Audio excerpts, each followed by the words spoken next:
semaine. Nous revenons avec une liste d'activités qui se sont produites la semaine dernière et celles qui s'annoncent pour la semaine à venir. Un incendie de forêt fait rage présentement sur les limites de la compagnie Murdoch Lumber à 35 000 au nord de Gérardville. Le feu a été localisé vendredi après-midi et faisait rage dans les environs du lac Ron.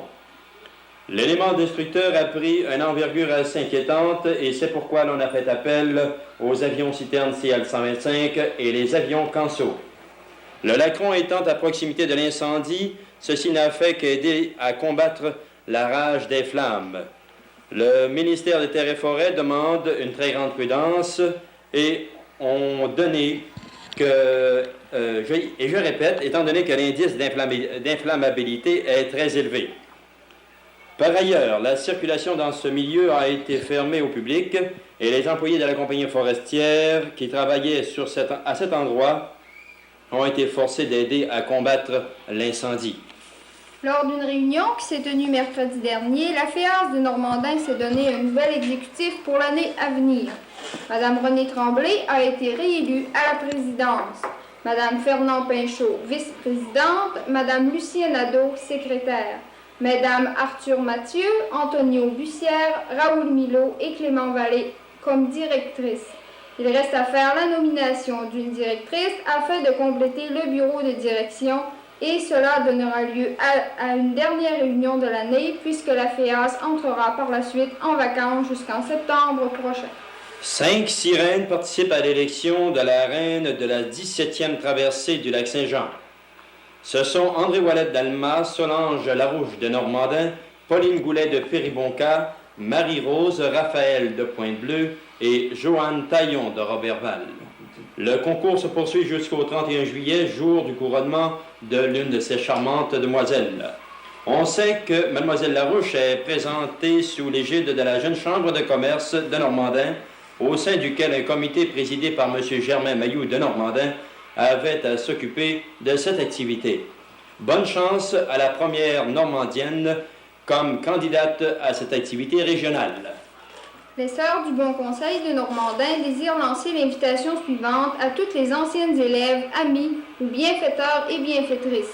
Le 13 juin, de 2h à 5h, dans un local de l'école Sainte-Marie, les Sœurs du Bon Conseil auront l'honneur de recevoir un groupe de religieuses ayant œuvré à Normandin il y a 25 ans, soit en 1946. Il s'agit de Sœur Sainte-Hélène, ex-directrice, qui célèbre ses noces de diamant de vie religieuse, soit 60 ans.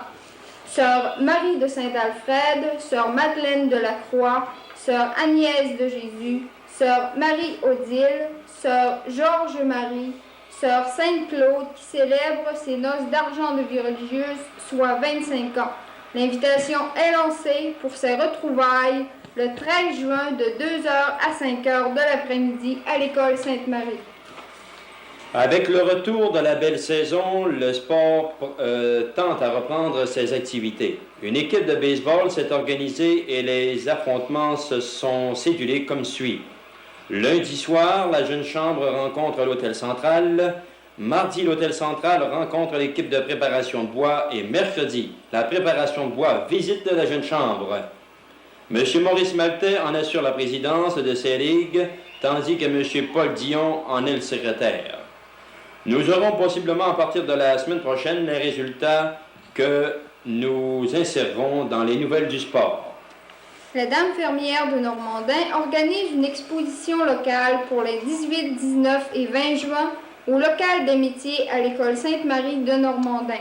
Toutes les fermières sont invitées à exposer leurs pièces pour 9h vendredi matin. La population est cordialement invitée à venir admirer les œuvres d'une très grande qualité qui seront exposées.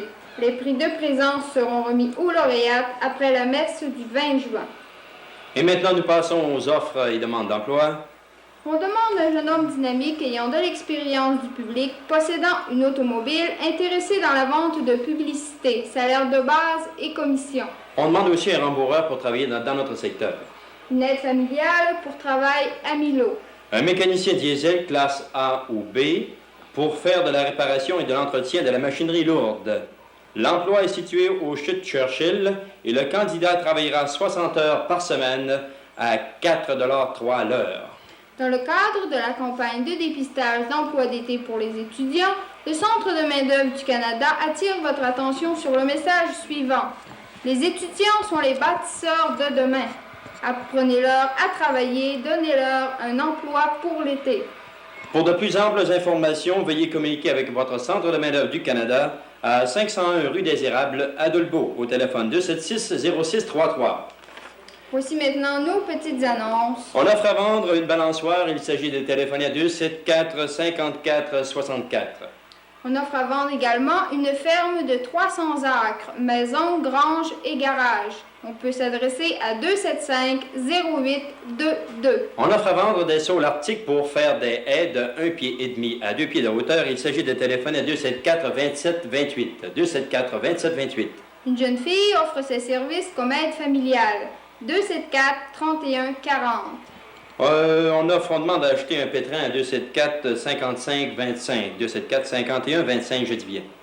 On recherche un loyer de 4 à 5 pièces situé à Normandin. 274-2939. On offre à vendre un terrain de 125 par 135 sur la rue de la Liberté à Normandin. Il s'agit de téléphoner à 274-57-15. Une demoiselle collectionneuse recherche un cadre ovale en métal ou en bois ainsi qu'un rouet canadien. Prière de communiquer à 274-2843. L'on offre à vendre poids et haltères à 279-55-54. 279-55-54. On offre à vendre les articles suivants pour bébé, soit lit, parc, chaise haute et marchette.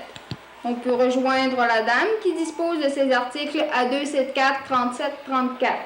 À louer et loyer de 4 à 5 appartements au téléphone 274-3114. Une jeune fille offre ses services comme aide familiale. On peut la rejoindre à 274-3734. Pour de plus amples renseignements, veuillez syntoniser le poste, le canal 4 et prenez le carrousel où tout est offert. Il s'agit de l'écouter à, je crois que c'est le lundi, mercredi. Lundi, mercredi et vendredi, et le de vendredi. 11h30 à 2h. Eh bien, mesdames, messieurs, au nom de Marie-Marthe Frigon, Et de Ghislain Deschênes, à la semaine prochaine. même heure, même poste.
Environ 8 000 et demi au nord de Gérardville.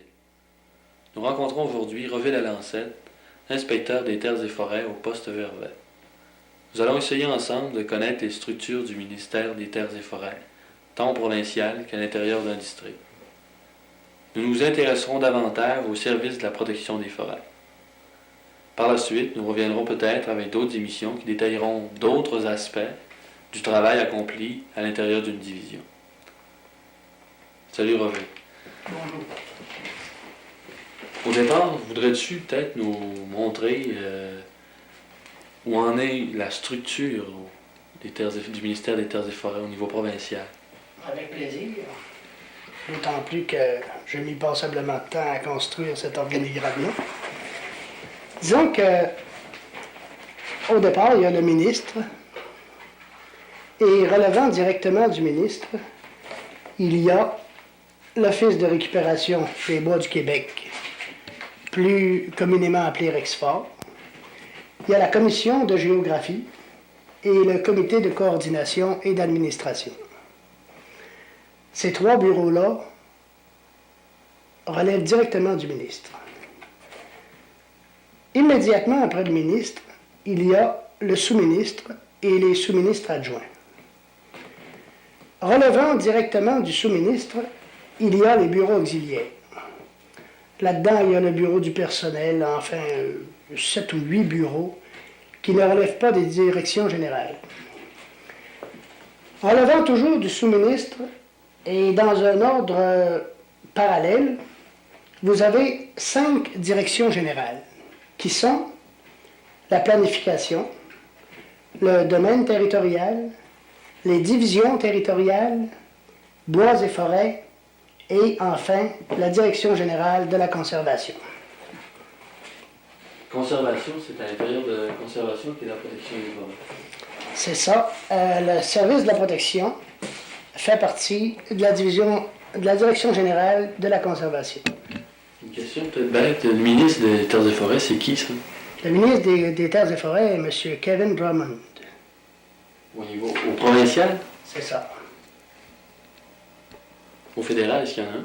Oui, au fédéral, il y a un ministre des Forêts. C'est pas les Terres et Forêts. Il y a le ministre des Forêts et du Développement du Grand Nord, je pense. À tout événement, celui-là, je ne sais pas lequel que c'est. Mais à l'intérieur d'un district, est-ce qu'on retrouve à peu près la même structure, le même organigramme? Oui, on retrouve aussi un organigramme à l'intérieur d'un district. Mais disons que les districts se rattachent aux divisions territoriales. Que ce soit district ou division territoriale, c'est la même chose. Alors, vous avez ici une division territoriale, en l'occurrence celle de Roberval.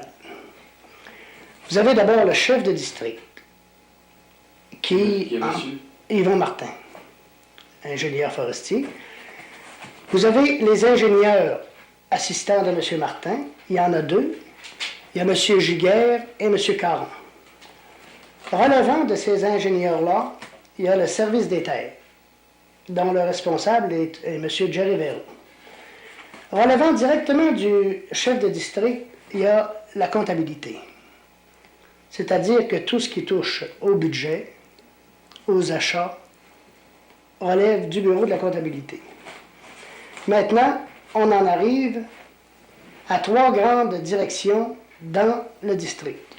Les exploitations, dont le responsable est M. Paul-Émile Audette, le mesurage, le responsable est M. Odilon Castonguay, et la conservation, le responsable étant M.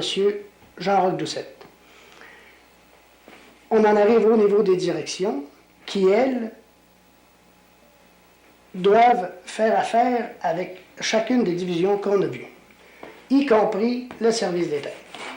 Mais à l'intérieur, tous ces bureaux-là, les bureaux du district sont où? Sont à Roberval? Le bureau du district de Roberval est à Roberval. C'est-à-dire tout ce qui touche exploitation, mesurage, conservation? Oui, tout est centralisé dans un bureau à Roberval. À l'intérieur de ce district-là, les divisions, ils sont au nombre de combien dans le district de Roberval? Nous avons dans le district de Roberval 5 divisions.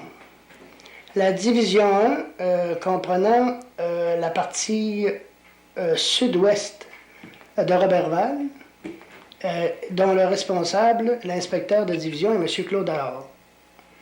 Nous avons la division 2, qui comprend surtout le terrain à partir de Saint-Félicien en montant sur le chemin de Chibougamau. Le responsable de cette division est M. Laurence Mayotte.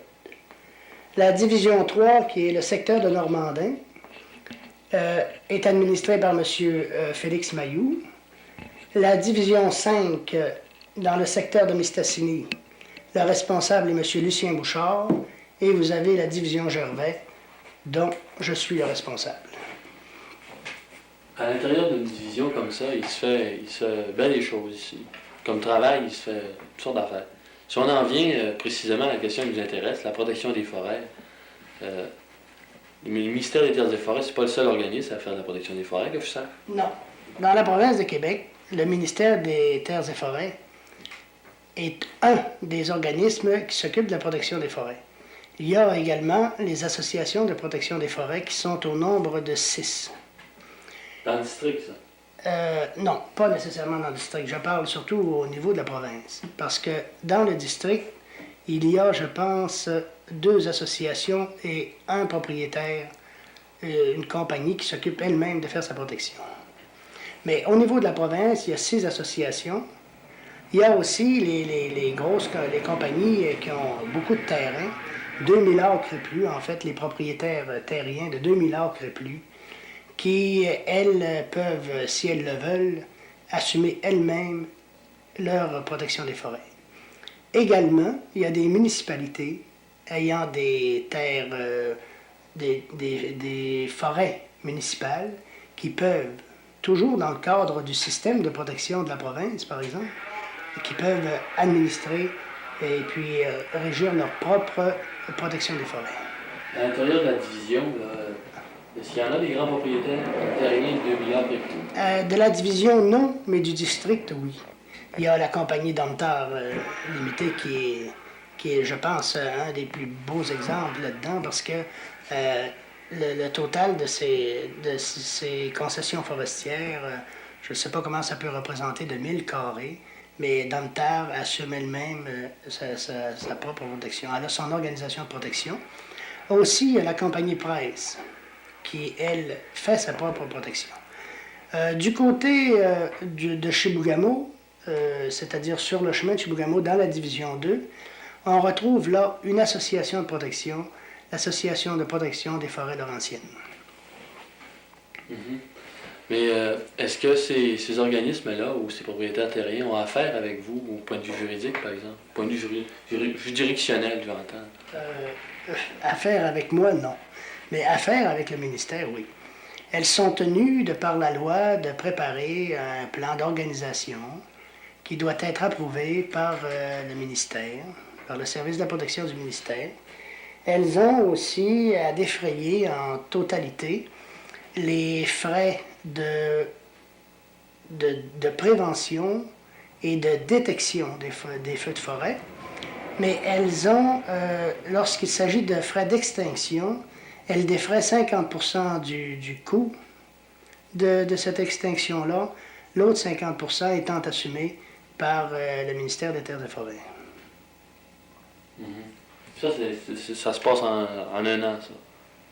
C'est des conventions annuelles, ça? Non, disons que la loi peut changer d'une année à l'autre, mais présentement même, on a un exemple de nouvelles orientations de la protection des forêts.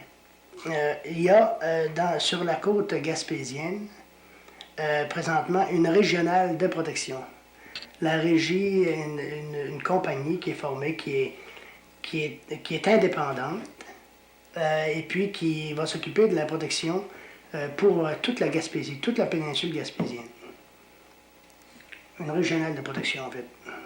Mm-hmm. Si on revient, en fait, au poste Vervet, là, moi, quand je suis arrivé par ici, on me parlait de la barrière Vervet. Puis quand je suis arrivé ici, il n'y avait pas de barrière. Disons qu'on dit encore barrière, mais la barrière Gervais n'existe plus depuis 4 ans. Autrefois, avant d'avoir accès à la forêt, il fallait arrêter à la barrière, se faire s'enregistrer, recevoir un papier qu'on appelait le permis de circulation en forêt. Maintenant, en 67 ou en 68, je crois que c'est en 67, on a décidé de laisser tomber le permis de circulation. Les barrières, par le fait même, avaient plus leur raison d'être. Et puis, on s'en est tenu simplement à un poste de renseignement. Et on se contente de renseigner le public et aussi de l'encourager, dès que l'occasion nous est fournie, à sauvegarder nos forêts. Est-ce que vous avez plus à vous plaindre de feux de forêt depuis que la barrière est enlevée? Non, je ne dirais pas ça. Je pense qu'il y a un facteur à considérer, c'est que la protection des forêts, ça implique 2 choses. D'abord, premièrement, il y a les causes des feux de forêt, et puis il y a les agents découvreurs de feux de forêt. Et la cause la plus fréquente des feux de forêt, c'est l'homme. Et l'agent découvreur de feux de forêt qu'on retrouve le plus souvent, c'est encore l'homme. Alors, un et l'autre se balancent. Dépendant des saisons, en 69, par exemple, en 70, par exemple, la température ne se prêtait pas tellement à la villégiature en forêt. Alors, à ce moment-là, on n'a pas eu à déplorer beaucoup de feux de forêt. Mais une année que c'est dangereux, on va en avoir plus, mais on ne peut pas dire que c'est parce qu'il n'y a plus de barrière. C'est pas une barrière qui empêche les feux de forêt. On disait, quand il y avait de barrière, on disait que le travailleur de l'inspecteur, comme ça, c'était de guetter la barrière. Aujourd'hui, c'est quoi le travailleur le travail de l'inspecteur? Le travail d'un inspecteur n'a jamais été celui d'un gardien de barrière. Il y avait un inspecteur et puis il y avait un gardien de barrière aussi. Disons que le travail de gardien de barrière est disparu. Celui de l'inspecteur est demeuré. Sa fonction, c'est de voir à ce que, dans les limites de sa division, chacun des officiers du ministère d'abord remplisse sa tâche et que les lois et règlements soient observés. C'est sa fonction aussi d'éduquer le public. C'est sa fonction, en fait, de répondre aux demandes du public. Et c'est ce qu'on s'efforce de faire. Je vous remercie bien.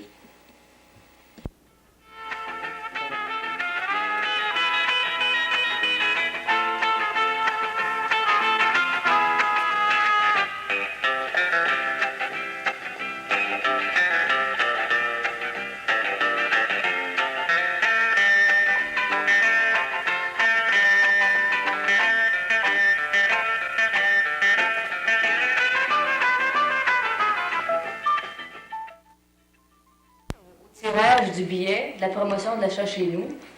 Monsieur Jules Leroy, je vais vous demander de présenter le chèque de 100 à la gagnante. Félicitations, Mme Martel. Merci. C'est Mme Paul-Émile Martel. Est-ce que vous habitez Normandin? Oui. Paul Martel. J'ai toujours habité Normandin. Est-ce que c'est la première fois que vous gagnez? La première fois que je gagne un montant comme ça. Ah bon. J'ai appris aussi que vous allez célébrer votre anniversaire de mariage demain. Alors, c'est votre 19e anniversaire de mariage.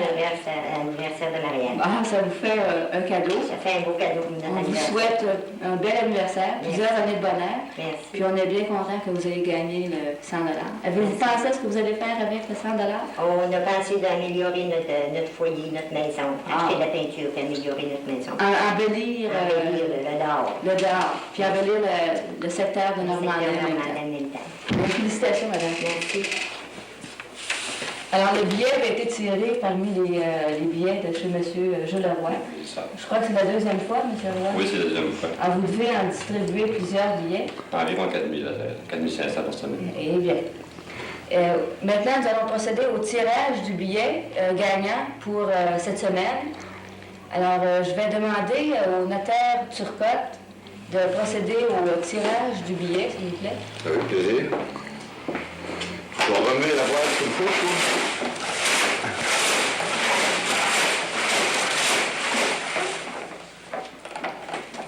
On va essayer de lui trouver l'ouverture.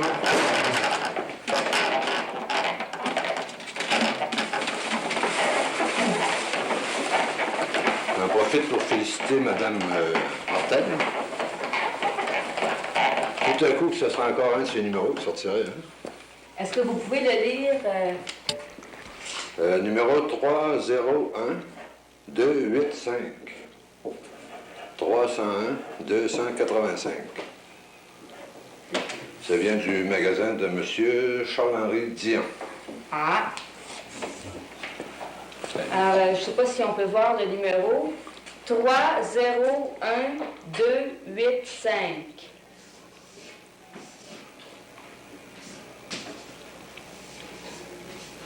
Alors, si vous avez le billet gagnant, vous pouvez d'abord le prendre en note. Vous allez le voir aussi dans les vitrines où vous pouvez acheter les billets de l'achat chez nous. Il va être indiqué. Si vous avez le billet gagnant, vous pouvez soit communiquer avec le marchand où vous avez acheté le billet, ou Vous pouvez aussi téléphoner à l'école ici à Normandin, demander Mademoiselle Boivin ou Mademoiselle Pinchot. Le numéro de téléphone de l'école est 274-2813. Et vous avez jusqu'à mercredi midi pour communiquer que vous avez le billet gagnant. Alors, depuis le 1er avril, il y a des tirages comme ça, toutes les semaines. Et puis, ça a pas mal toujours été des gens qui participaient à l'organisation de la télévision communautaire qui s'étaient chargés de la promotion de l'achat chez nous. Je me demande si on pourrait peut-être demander à M. Roy, est-ce que les marchands pourraient aider à l'organisation de l'achat chez nous? Sûrement, en fin de compte, les marchands, l'achat chez nous, c'est nous autres. Tous les marchands, on fait partie de l'achat chez nous. On peut sûrement aider. En achetant des billets et en participant plus à l'achat chez nous. Monsieur Turcotte, auriez-vous une suggestion à faire ou est-ce que vous voyez une autre façon qui pourrait aider? De la façon dont ça marche actuellement, là, les billets sont repartis dans tous les magasins. Dans tous les commerces. Tout le secteur. Hein? Secteurs qui font partie de Ça l'achat chez nous. comprend les 5 municipalités. Oui, Girardville, Albanel, Saint-Donnemont, Saint-Domingue, Normandin. c'est ça. Puis tous les marchands en prennent des billets, je crois. En général. Je trouve que c'est une très belle promotion. C'est une publicité qui ne coûte pas tellement cher. Puis, en fin de compte, l'argent reste chez nous. Quand vous faites de la publicité à la radio, à n'importe où, vous payez, mais l'argent ne revient pas chez nous. Mais ils disent, il y en a qui m'ont dit, la télévision communautaire nous en prend la moitié. Mais la télévision communautaire est à Normandin, les gens de la télévision restent à Normandin, ils dépensent de l'argent à Normandin. Ils ne vont pas dépenser de l'argent à Conquête, ces gens-là. Fait que si ça en prend une partie sûrement pour faire vivre la télévision communautaire. Mais moi, je dis que l'argent reste chez nous à Normandin et aux alentours, c'est parfait. Dans tout le secteur. Dans tout le secteur. On pourrait faire une mise au point ici. Dans le moment, la télévision communautaire n'a pas fait des gros profits. Et puis aussi, il faudrait souligner quelque chose. L'argent qui va revenir à la télévision communautaire, c'est pas de l'argent qui sert à payer des jeunes ou des moins jeunes qui font des émissions de télévision. Ils travaillent bénévolement. L'argent qui pourrait rester, si l'achat chez nous continue à bien aller, ça irait pour acheter du nouveau matériel nécessaire à l'équipement. Monsieur le notaire, peut-être que vous pourriez expliquer ça. L'argent, quand on dit quand on achète chez nous, et puis qu'il y a 2 de la taxe de vente qui revient à la municipalité, est-ce que vous pouvez expliquer comment ça fait profiter la Voici municipalité? ce qui se produit. La taxe de vente est de 8 hein? C'est une taxe de vente provinciale. Cette taxe de vente provinciale-là est répartie, il y a une partie, un 50 exactement les pourcentages, je ne peux pas vous le dire. Là. Je crois qu'il y a 50 qui est réparti sur l'ensemble de la province. Après ça, un autre pourcentage qui est réparti dans la région. Ce qui comprend la région, c'est la région économique du Saguenay-Lac-Saint-Jean. Puis une autre partie, après ça, qui reste dans la localité où les achats sont faits. Tous les achats qui sont faits dans une localité donnée, la municipalité profite indirectement de ces achats-là parce qu'il y a une partie de la taxe de vente qui est remise par le gouvernement provincial à la municipalité, proportionnelle aux achats qui sont faits dans cette municipalité-là. C'est comme ça que l'achat chez nous aide non seulement nos marchands locaux, mais aide aussi toute la municipalité, toute l'agglomération. Merci. Monsieur Roy, est-ce que le fait d'avoir, de vendre ces billets-là, est-ce que ça vous a attiré des nouvelles clientèles? Bien, c'est peut-être une coïncidence, mais moi, depuis que je fais partie de la télé communautaire, ça a augmenté beaucoup.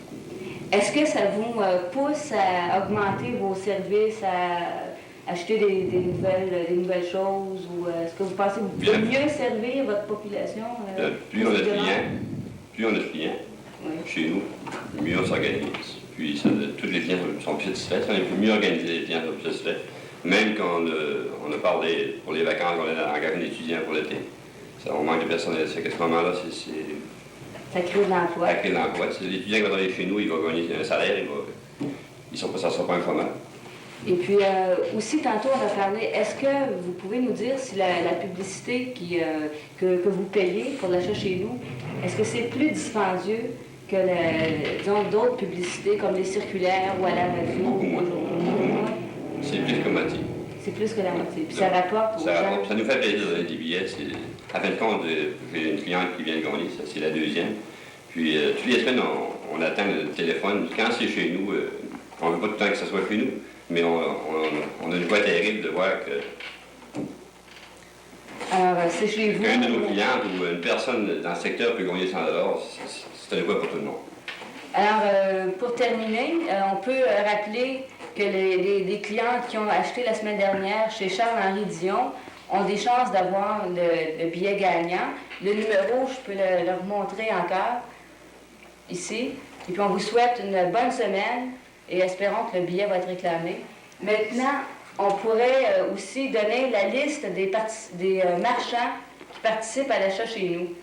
Alors, à Normandin, Élie Bernard, René Boivin, Beau Cadeau, Beau Choix, Bijouterie Réal Boulanger, Bouchard Alma, Lucien Bouchard, le Café Marcel, Charles Côté, le Magasin Continental, Chic Copain, Donatien Deschaines, Charles-Henri Dion, Luc Doucet, René Doucet, Thomas Dallaire, le Garage Fina, Raymond Hudon, J.A. Lévesque, J.C. Lévesque, Jonil Lapointe, le Motel Balmoral, Marché Lepage, Mailloux et Frères, Normandin, le Garage BP, Alfred Picard, Herman Piquet, Jules Roy, Garage Rock Savard, Madame Rock Trottier, le Club du Cosmos, Salon Claudie,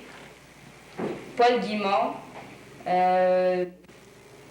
P.H. Lévesque, magasin de porte et châssis, Camille Frigon, l'Hôtel Central, Salon Alban, Salon Mimi, Éloi Doucet, Marcel Doucet, Auguste Boudreau, Rodrigue Roy, magasin du Coupon Claudette, Gaston Lévesque, Noé La Bonté, Antonio Nadeau, Philippe La Liberté, Salon France, le Café Clair, le nettoyeur du service du lac, Canadian Tire.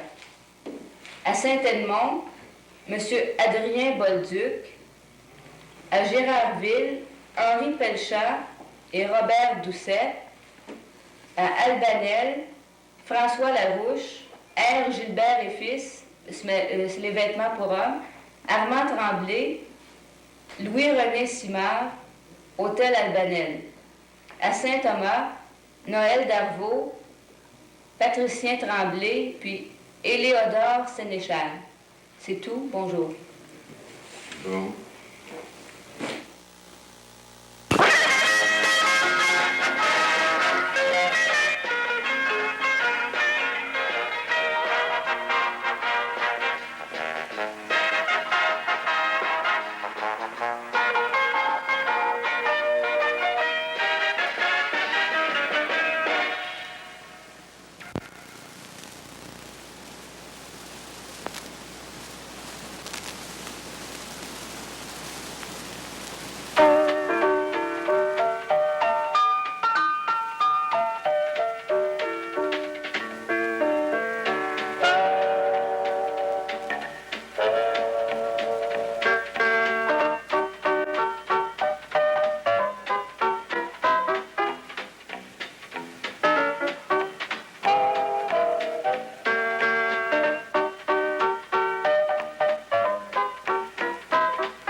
Cet après-midi, j'ai ici un groupe d'étudiants dont nous allons discuter, disons, des règlements de l'école, ce qui se passe à l'école.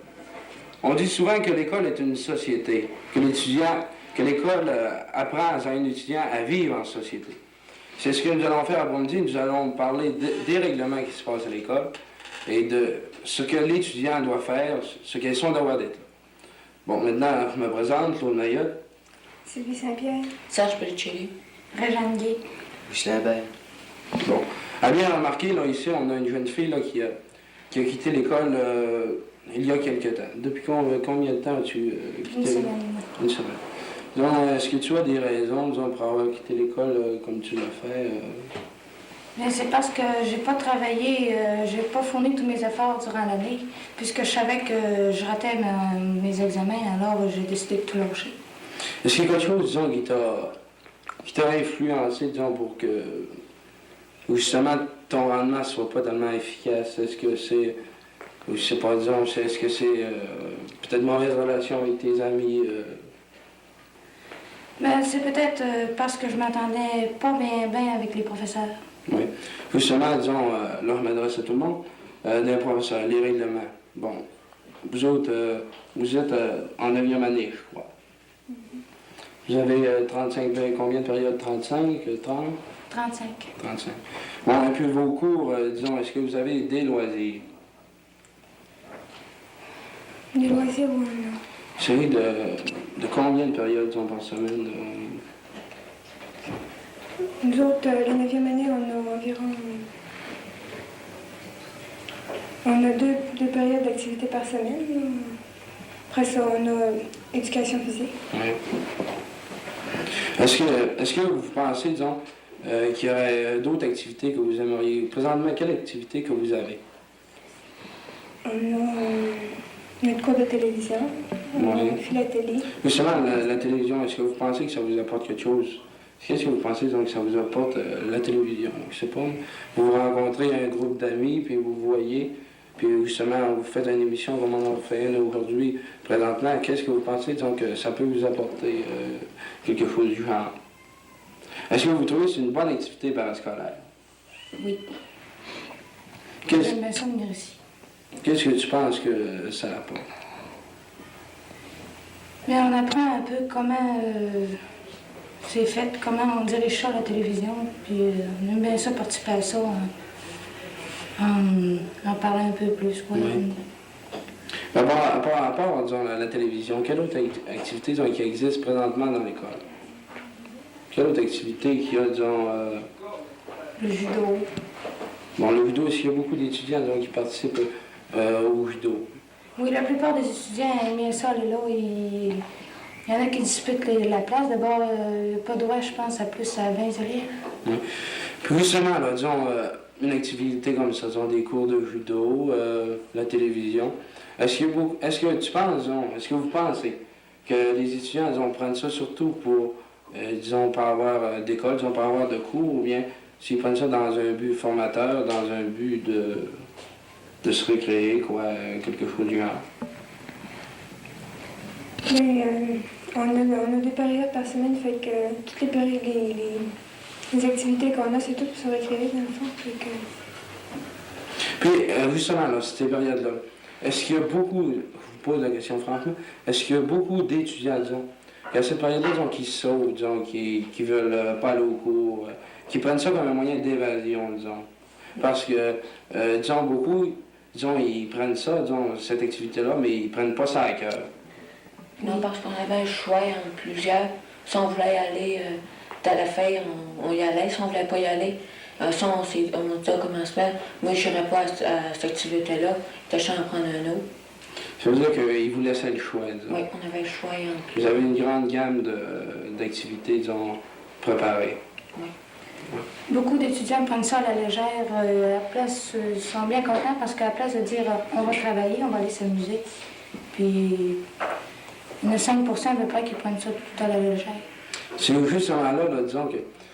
Justement là, je crois qu'entre les règlements, regardez, disons, vous avez des cours comme ça, disons, de télévision, ça prend un règlement pour dire que tu as pris telle activité, tu dois la suivre. Bon, disons, est-ce que vous êtes, disons, pour qu'il y ait un règlement à suivre? Est-ce que vous êtes pour le règlement ou contre le règlement? Disons, quand vous dites le règlement, je ne parle pas du règlement de l'école, un règlement qui est en général partout. Vous savez, disons, d'une société, il y a des lois, il y a des applications qu'il faut faire, il faut suivre un chemin, disons. Sans ça, il y a des pénalités. Alors là, je vous demande, disons, que si vous êtes pour un règlement ou contre. Je suis pour les règlements, parce que sans règlement, il n'y aurait pas de discipline, quoi. On ne saurait pas à quoi s'en tenir. Ça, il va y en avoir partout des règlements, partout dans la vie, où est-ce qu'on va aller. Justement, à quoi vous pensez que ça sert dans le dérèglement? C'est des directions à suivre. Supposons un règlement va nous dire, bon, il faut savoir ça, il faut que je suive ça pour arriver à telle place. Oui. Puis justement, est-ce que les règlements, vous les suivez? Est-ce que les étudiants les suivent? Comme, disons, ce serait supposé d'être suivi, disons. Est-ce que vous suivez les règlements? Est-ce que vous faites ce qu'on vous demande de faire? Pleinement? Non. Disons, qu'est-ce qui vous empêche, disons, c'est le manque de volonté, Plutôt parce que du manque de volonté. Oui. Puis, disons, maintenant, disons, dans les pénalités, disons, vous savez, disons, d'une société, disons, si quelqu'un a un accident d'automobile, quelque chose, il est peut-être mieux responsable, ou bien c'est l'autre conducteur qui est mieux responsable. Maintenant, disons, si vous disons, suivez pas le règlement, est-ce que quel genre de pénalité, disons, que vous avez? Disons, comme punition, je sais pas, moi, c'est bon que le bâton est pas mal aboli, mais disons, quelle sorte de pénalité vous avez, disons? Des devoirs supplémentaires. Devoirs supplémentaires. Bon, justement, là, vos devoirs supplémentaires, là, quel genre de devoirs supplémentaires c'est? Est-ce que c'est un devoir supplémentaire, disons, seulement de la copie, ou bien un devoir supplémentaire, disons que, justement, en relation avec un travail que vous n'avez pas fait, ils vous font travailler ce travail-là, disons, disons, s'en tenir strictement à vous, disons, vous mettre dans une ligne étroite, disons, vous surveillez plus qu'un autre. Est-ce que c'est des devoirs, disons, seulement comme, je sais pas moi, 100 fois... Non. Ça m'est déjà arrivé, mais la plupart du temps, c'est une composition. Disons que c'est un cours de français, je me suis fait jeter dehors. Là. Oui. Puis là, le directeur, il va dire, va demander au professeur qui te donne un travail. Mm-hmm. Puis le professeur va me donner un travail de français, il n'aura pas de la copie à faire, comme tu dis, c'est en fait Mm-hmm. Il va me donner 2-3 exercices, supposons. Alors, disons, ça veut dire, là, disons, c'est quelque chose de constructif. Bon, ça veut dire que de ce côté-là, disons, il n'y a vraiment rien à reprocher. Disons, si on vous donne un travail, une pénalité, c'est souvent à cause que vous l'avez mérité. Puis on fait ça, disons, dans un but de vous former un peu la volonté d'améliorer, disons, votre travail. C'est dans ce sens-là, disons, qu'est appliquée la punition, la pénalité. Mm. Maintenant, justement, de ces pénalités-là, est-ce qu'il y a beaucoup d'étudiants, disons, qui y en ont? Ça veut dire le règlement, est-ce qu'il est suivi par la masse ou bien seulement par un petit groupe, disons? Est-ce que justement dans l'école, la mentalité, est-ce que seulement justement un petit groupe de, si je peux m'exprimer ainsi, de têtes folles, disons, qui influencent les autres? Quand je parle de têtes folles, c'est à cause que, je sais pas, il y en a, disons, qui aiment toujours mieux faire un petit peu à part des autres, qui aiment toujours mieux... Mais ça, il y en a toujours dans la société, c'est tout de même. Oui. Puis justement, là, un étudiant là, qui se comporte comme ça, on va vous poser la question, est-ce que l'autre étudiant, justement, à côté, qui est, disons, c'est un élève modèle, est-ce que lui, cet étudiant-là, va arriver, va dire à l'autre, disons, fais pas telle chose, tu nous déranges, ça nous nuit, on progresse mal. Est-ce que, disons, les étudiants, je sais pas, vous ne connaissez pas personnellement, mais est-ce que les étudiants là, qui sont, disons, les étudiants modèles, est-ce que les autres sont capables de diriger ceux-là, disons, qui sont un petit peu les têtes fortes, ou bien c'est les têtes fortes qui dirigent les étudiants modèles? C'est tous les têtes folles parce qu'ils sont plus influencés. Ils ne diront pas arrête ou fais mieux parce qu'ils vont être influencés plutôt à faire comme lui. Ah, justement, là, disons, la tête folle, les autres, justement, ces gens-là, ces têtes folles-là, vous pensez pas, disons, que si on pourrait les amener à faire du bon travail, tu dis justement qu'ils influencent des gars sur le comportement des élèves modèles qui réussissent à les déranger. Bon, disons, s'il n'y aurait seulement qu'une petite partie de ces étudiants-là, disons, un peu, ces têtes fortes-là, en fin de compte, est-ce que justement, quelques-unes de ces têtes fortes-là se mettaient à donner l'exemple aux autres, disons. Est-ce que vous pensez que ce serait profitable, disons... Pourquoi vous pensez que c'est profitable? Parce que quand il y en a une qui n'a pas assez de volonté pour dire je travaille, là, ben, elle va faire comme les autres, elle va jouer. Tandis que si on a toute une classe tranquille, puis il n'y a rien qu'une qui fait simple seule dans son coin, elle va faire simple un bout de temps, mais elle va se rendre compte qu'elle est seule à faire simple, fait qu'elle va suivre les autres, elle va dire les autres écoutent, puis ils travaillent. Puis j'en ai moi aussi, ben, quand il y en a plusieurs, ben, c'est certain que il y en a d'autres qui vont suivre. Mais je sais pas, je crois que ce qui se passe dans les classes aujourd'hui, là, c'est que, disons, vous avez un cours avec un professeur ou tel autre, bon, vous avez un peu une préparation durant chaque cours. Vous arrivez, je crois, bon, lui, c'est lui, on va avoir du fun. Je sais pas si c'est comme ça. Pourquoi vous partez avec cette idée-là? Est-ce que c'est un manque d'autorité parfois qui existe ou bien c'est trop une grande familiarité avec le professeur? Manque d'autorité du professeur. Mais justement, de votre côté, est-ce qu'il ne manque pas une part de quelque chose? Justement, pourquoi justement ce professeur-là qui est en face de vous, vous partez, vous dites avant de partir, bon, là, on va avoir du fun. Bon. Ce professeur-là, il fait son travail. Justement, vous autres, là, lui aider à faire son travail, pensez-vous pas que ce serait profitable, disons, de faire ce que vous avez à faire, je sais pas, lancer un petit joke de temps en temps, ça, ok, c'est pas pire, mais faire ce que vous avez à faire, c'est ce qui aiderait beaucoup le professeur à faire son travail. Pensez pas que de ce côté-là, ce serait plus facile pour un homme, disons, d'enseigner. Bien, ça, pour les élèves, il faut beaucoup de volonté aussi parce que quand on sait qu'on est familiarisé avec le professeur, puis qu'il manque un peu d'autorité, puis qu'il peut avoir la moitié de la classe d'élèves modèles qui écoutent, mais l'autre moitié va être des têtes fortes. Pour les élèves modèles, c'est un peu dur de garder leur côté parce que l'autre bord, ça va, je sais pas, ça va crier, puis ça va manquer de... Ça veut dire que, comme on disait tout à l'heure, les têtes fortes emportent sur les têtes modèles. La plupart, oui.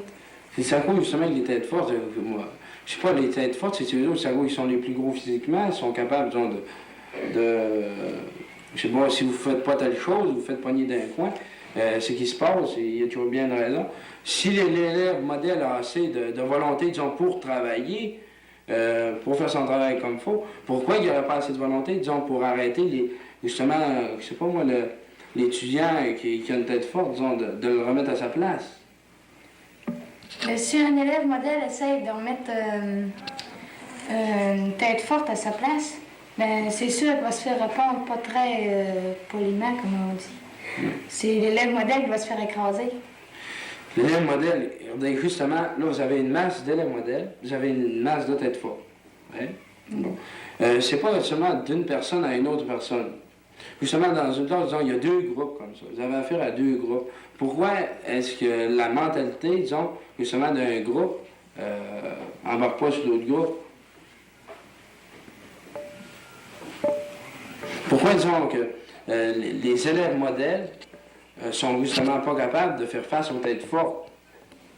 Si ça cause que c'est un petit peu un complexe, que vous avez une gêne d'arriver, disons, devant l'élève qui a une tête forte, donc c'est plutôt parce que l'élève modèle, s'il arrive pour mettre un élève, une tête forte à sa place, il va avoir un petit peu peur de se répondre, puis de se faire répondre, puis aussi que les autres disent, elle se met pas de ses affaires. C'est plutôt ça, ils ont peur de passer pour un grand talent, comme on dit. Si justement là, sur ce point-là, il faudrait que le groupe d'élèves modèles intervienne. Pas seulement avec un. Bon, disons maintenant ça à l'école. À l'école, disons, on voit ça. Est-ce que les élèves à l'école aiment contester les règlements? Oui. Vous aimez contester les règlements. Bon, quand vous contestez un règlement, est-ce que vous êtes capable, disons, d'y apporter quelque chose de positif, disons, à votre règlement, disons, que vous contestez? Je sais pas, mais disons, qu'est-ce que vous pouvez contester, disons, dans l'école ici? Qu'est-ce que vous pouvez contester? Disons, les choses, disons, que vous pouvez, que vous contestez, disons, est-ce que vous avez des solutions à ça? La plupart du temps, les élèves contestent contre le comportement des professeurs. Puis c'est plutôt... ben, c'est peut-être l'élève qui a tort, mais le professeur aussi a peut-être tort. Non, regarde, là, aujourd'hui, il n'y a pas question de savoir qui a tort, qui a raison. Bon. Mais on peut disons, souligner un point ici. Que, justement, la mentalité, comme elle est présentement, c'est très dur pour un professeur d'enseigner. Bon, ça veut dire que si, justement, les élèves feraient plus attention, il y aurait moins, disons, de reproches à faire aux professeurs.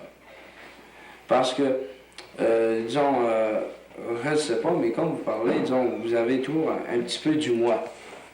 Moi, je fais ci, je fais pas ça. Ah non, moi, je fais jamais ça. C'est pas à cause que je veux vous rendre coupable de quelque chose, mais pour pouvoir reprocher à, disons, pour pouvoir reprocher à quelqu'un de faire ci, de faire ça, disons, il faut commencer par faire, disons, comme il faut. Bon, justement, c'est ça que vous faites, disons, médiocrement. Bon, disons, si ça irait bien dans les écoles, ce serait facile pour un professeur d'enseigner. Si ça irait bien, ce serait facile pour moi. Si les élèves suivraient tous les règlements, puis les méthodes des professeurs, quand un professeur dit telle chose, de le faire, il me semble que ça irait mieux dans une classe, tout le monde s'entendrait. Puis allez à l'école, disons, pour votre développement.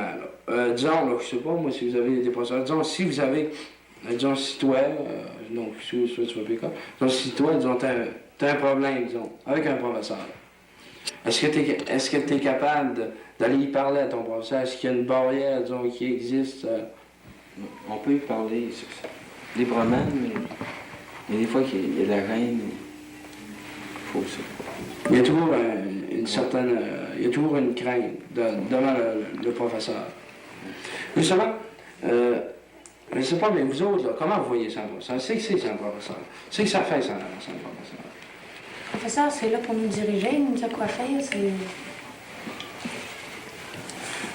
Le professeur, vous pensez qu'il appartient à ça, pour vous diriger, puis toi, t'apprends ça, puis tu travailles ou tu travailles pas, t'as tel résultat. Vous pensez, là, qu'un professeur, c'est ça, là? Ça nous apporte aussi l'éducation. Bon, justement, l'éducation. Bon, l'éducation, le professeur, comme on disait tout à l'heure, il faut lui aider, disons, à la fin de notre éducation. Notre éducation, disons, ça se fait, c'est notre volonté qui entre en ligne de compte. Est-ce que, je sais pas, moi, toi, là, je sais pas, moi, si tu as des problèmes avec les professeurs, est-ce que selon tes expériences, là, tu as déjà eu, disons, de la difficulté, disons, à rencontrer un professeur? Ça dépendrait de quel professeur. Ça dépend de quel professeur. Puis, regardez, justement, la mentalité est que, je sais pas, moi, je crois, c'est une question que je vous pose là encore une fois. Disons, un professeur, moi, je suis étudiant. Lui, il est professeur. Est-ce que, disons, vous êtes pour aller le voir, là. Vous dites, lui, c'est un professeur, moi, je suis un étudiant. Est-ce que vous sentez pas un petit peu inférieur à lui, justement à cause que lui, il est professeur, puis vous autres, vous êtes étudiants? Oui. On se sent inférieur, mais il y en a, moi, de ma part, il y en a que je les considère comme des amis un peu. Pas rien qu'il est supérieur à moi, oui, faut l'admettre, mais il y a certains professeurs, on peut dialoguer facilement avec eux. Justement, je sais pas, mais si vous en pensez, si les étudiants, disons, arrivaient et prenaient les professeurs, disons, un peu comme des copains, mais en gardant, disons, toujours une certaine directive à suivre, c'est-à-dire les règlements sont là, il faut les suivre, quand c'est temps de s'amuser, on s'amuse. Est-ce que vous pensez qu'il serait bon, disons, que les professeurs, disons, soient considérés plus comme des amis que comme enseignants pour nous montrer telle chose, les maths? Oui, ça irait mieux, on se comprendrait plus avec, on irait plutôt le voir que quand on a de la misère, on ne demanderait pas de maison, on irait le voir directement. Si ça cause ça souvent que, disons, vous voulez une explication, c'est à cause, disons, vous sentez refusé, disons? Parce que des fois, on comprend pas quelque chose, je sais pas, mais là, à côté de nous autres, elle se rend compte qu'on comprend pas. Oui. Fait que là, elle nous fait forcer, puis des fois, elle nous fait forcer un peu trop, fait que on a mieux je sais pas, demander aux voisins, essayer de comprendre pas tout de même que d'aller la voir. Oui, mais pourquoi justement le professeur, lui, il fait ça, il vous fait forcer un peu? Penses-tu qu'il y a un but pour vous faire forcer un peu? Pour nous aider à mieux comprendre le problème qu'on a, c'est pour y arriver tout seul, pour le garder dans notre Non, mais tête. non, regardez, là, justement, là, on parle, disons, au point de vue scolaire. C'est ça, justement, qu'on parle au point de vue scolaire. Disons, tu as un problème de maths que tu comprends pas. Est-ce que tu penses que c'est bon que le professeur arrive en avant et il t'explique tout ça? Puis si tu le comprends pas, il te le réexplique, Quand il te demande de chercher, puis d'essayer de découvrir ton problème, là, de chercher la solution, est-ce que tu penses que c'est mieux qu'il te dise de chercher, de découvrir le problème, que lui de te donner du tout cuit, de te donner le problème comme ça, C'est mieux de chercher. Parce que, même dans la vie, ça ne nous voit pas tout cuit. Dire, tu es pas capable de faire ça, tu le dis. Il faut se forcer un peu. Ouais. Parce que, regarde, là, justement, tu dis dans la vie. Vous autres, est-ce que vous croyez vraiment à ça, là? Que l'école, là, c'est une préparation à la vie? Tu crois à ça, toi? Que plus tard, tu vas arriver, là, ça va ressembler un peu à une école, tu vas avoir des règlements, tu vas avoir des lois, et il va falloir que tu travailles, il va falloir que tu fasses ton devoir d'État. Oui, parce qu'à l'école, ça nous apprend à vivre en société. Si on vit à l'école comme on va vivre notre vie, je sais pas, mais qu'on travaille, là, il me semble que ça ne marchera pas bien. Oui, regarde, justement, je vais vous donner un exemple, disons, on dit souvent qu'à l'école, il y a des choses, il y a du matériel de briser, tout ça. Bon, si tu arrives, disons, dans la société aujourd'hui, là, sinon, si un homme passe à la rue, il voit une vitrine, puis il y a quelque chose inscrit dedans, lui, il n'aime pas ça, tu sais, pas une roche, puis il tire. Tu penserais que ça marcherait? Non, il faut avoir des règlements partout. C'est pour former la volonté de quelqu'un. Pour avoir quelque chose, il faut travailler, il ne faut pas l'avoir sans peine. Il ne faut pas avoir quelque chose en peine. Ça veut dire, c'est qu'à l'école, ça, disons, vous avez quelque chose, ils vous montrent à le gagner, ce quelque chose-là. Oui. Ils vous font travailler pour gagner ce que vous méritez. Si vous méritez une punition, vous avez une punition. Oui, ça forme un caractère à accepter les choses telles qu'elles sont. Puis est-ce que, parfois, vous avez une punition, est-ce que vous vous sentez, disons, ça arrive souvent que vous avez une punition qui n'est pas méritée? Certaines fois, mais pas souvent.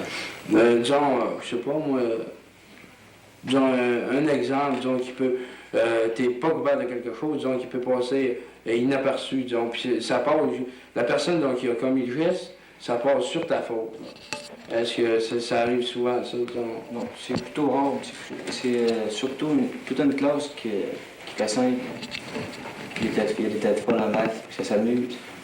Puis tu veux travailler, tout ça, ça arrive, tout le monde de voir ça un travail. Prenez comme, disons, le matériel à l'école. Est-ce que vous trouvez que ça a du bon sens, le matériel à l'école? Rendu comme il est. Hein? Lequel, disons, qu'il a fait lequel qui l'a brisé, justement, ce matériel à l'école-là? C'est les élèves. Pourquoi, disons?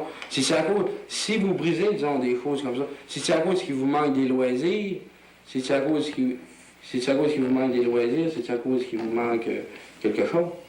Non, c'est juste pour dire qu'on fait du mal. Que vous faites du mal. Puis ça, faire du mal, ça vous apporte quelque chose.